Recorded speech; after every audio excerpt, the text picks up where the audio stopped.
So এটা হচ্ছে basically জেনার ডায়োডের reverse bias forward bias ক্যারেক্টারিস্টিক্সটা। সেমই সার্কিট, শুধু ডায়োডের যে ক্যাথোডটাকে মানে যে কালো রিংটা দেখতে পাচ্ছেন ওই সাইডটাকে আমি গ্রাউন্ড করে দিয়েছি। সো এইটা হচ্ছে আমরা স্টাডি করছিলাম ফরওয়ার্ড বায়াস ক্যারেক্টারিস্টিক্স। এই হচ্ছে সার্কিটটা দেখতে পাচ্ছেন জেনার ডায়োডের। আর বেসিক্যালি এর আগ অবধি কিন্তু কারেন্টে কোনো রিডিং ছিল না। 0.66 থেকে স্টার্ট করলাম, 0.68, 0.02 করে আমি বাড়িয়েছি। এই 0.72তে দেখা যাচ্ছে 1.1 হয়ে যাচ্ছে।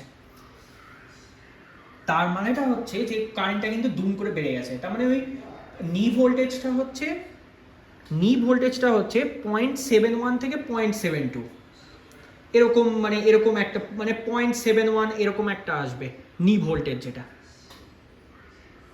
সো এই হচ্ছে আমাদের জেনার ডায়োডের ফরওয়ার্ড বায়াস ক্যারেক্টারিস্টিক্সটা।